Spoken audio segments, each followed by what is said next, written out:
Welcome to Only Good Heroes. I'm your host, Lucia Nazzaro. And on this show, we are highlighting incredible people and organizations making a huge impact in their communities during these challenging times. On today's show, we are going to be joined by Selma Raven and Sara Allen. They are the founders of Friendly Fridge Bronx. Selma, Sara, thanks so much for joining us today. So for people that don't know, what is the Friendly Fridge? It's a community fridge that Sara saw the Instagram on May 18th, which was a memorable day for me. I lost my son on that day a few years ago, and he was a very big food activist. And when Sara saw the fridge in Harlem providing food for the neighbors, we kind of knew we had to do this. And she found a fridge on Craigslist, and we were up and running in 3 days. So pretty much it's a take what you need, leave what you can fridge. So we've talked a lot about food insecurity on this show specifically, and how many millions of Americans were food insecure prior to the pandemic and how that's exponentially increased now. Can you tell us the numbers that you know from your own work? So while we don't have data on our specific refrigerator, we can tell you that in New York, 1 in 4 New Yorkers are experiencing food insecurity. So the goal of this refrigerator is to provide more access to healthy, fresh vegetables, fruit, rice, milk, whatever you may need. Tell us how it works. Because even when we envisioned it, we asked permission, then we plunked it down on the sidewalk. And really, it has this big sign that says free food, and it's colorfully painted by a woman artist. And people pretty much walk up, take what they need, and look through it. And now we've gotten more donors. The community has come forward.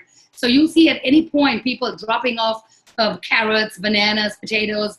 At some point, you'll see people just opening the fridge, picking stuff out. So it's humbling. We love that part of it a lot, seeing that. How does it get stocked? What is that process like from when you put the fridge there to getting it stocked? How often do you have to stock it? Tell us all those details. Okay, so that's a really good question. So as Selma said, this refrigerator is plugged into the sidewalk, and you see people coming and going. So how it gets stocked, neighbors might put in their extra vegetables and that they're not going to use because they just got a bounty of vegetables from the CSA. Another way that it's stocked is during Corona, a lot of people are afraid of actually going out. So they might send us $25 here, $15 there, $5, $100. And we have a relationship with a local vendor right down the street at the vegetable market. And we stop and purchase anywhere from $25 to $30 worth of $1 bag of tomatoes, cucumbers, zucchini, anything that they have that might be 2 or 3 days away from needing to be removed from the shelf. We do that on almost a daily basis. And to answer your question about how often, it really honestly depends on the time of the month, because towards the end of the month and the middle of the month, we see a lot of traffic because people are trying to make rent, and the groceries are the first thing that might be sacrificed. So that's where we see a lot of traffic. The refrigerator has been seen to be filled up and emptied out as many as 2 or 3 times a day. Yes. And completely full, completely empty. And this is truly a community effort, helping the community where there is a gap. Yeah.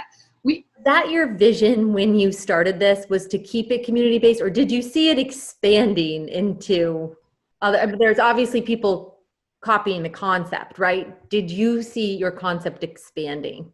It really isn't our concept. The community fridges have been around, and mutual aid has been around forever. Communities helping communities.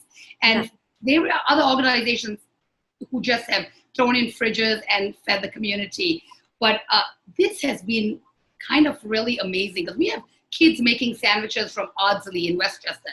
We had a man from Connecticut. We haven't met him, but he left us a check and put it in the restaurant that hosts us, and said, "I'm from Connecticut. I'm not in the area. I saw it on TV. I'd like to help." Random stranger, So we had, I don't know if we had a vision. We just wanted to feed people and help hunger. And now it's become really, really a bigger thing. Who can, I mean, it sounds like anyone that needs it, but who can access the fridge, and how, is it just open? It's plugged in. The host restaurant allowed us to do 24 hours a day. So anyone can come in and pick it up, open the fridge, take what they need. And we've seen mothers, grandmothers, we've seen young working adults who are just underemployed. We've seen a host of different people just picking food from there and also dropping food. Any stories, Selma, that you've heard that have impacted you? I'm sure you've heard a lot, but any ones that come to mind? 2 young men who brought sandwiches to the fridge. They were so happy when Sara posted them. Those sandwiches went in 2-3 hours. So they were 115 sandwich challenge from Ardsley, New York. We have these young girls who bring in burritos and homemade pasta twice a week consistently, and that too goes so quickly. It's been ingrained in me that food is connection, right? Yeah. And it sounds like it's connection here too. And there's community around the fridge, just like there's community around the table. So people are coming to the fridge for community as well. So how does it work? You obviously have Friendly Fridge Bronx, and there are other community fridges, friendly fridges. Do you communicate on a daily basis, or how does it work? Is it a network? Yeah, so that's a good question. So we have an app called Signal. And on that app, we have several different groups. One is a drivers group, one is a food acquisition group, and a few others are more neighborhood-based groups. And so we're part of the Uptown group, which consists of the Harlem refrigerators, as well as one in Washington Heights and 3 in the Bronx. And so because we're closely located, we tend to share some of the same drivers who have volunteered their time. I think it just goes to show how many people are willing to help. And there are gaps out there, but people are willing to step in and fill them, probably because they've needed support in times in the past as well, right? So when you've needed support, it's a lot easier to say, hey, I have extra, I'm gonna donate. Absolutely. If someone wants to donate, how can they get in touch with you? Or if someone wants to find out more, possibly create a friendly fridge for their own community, how can both of those groups get in touch with you? Through Instagram. My phone number is posted on the fridge. We always want to help people set up new fridges in areas of need. Before we let you go, as a thank you, we want to donate $100 from Only Good Heroes to help support Friendly Fridge Bronx. So hopefully that will be amazing. help in some way.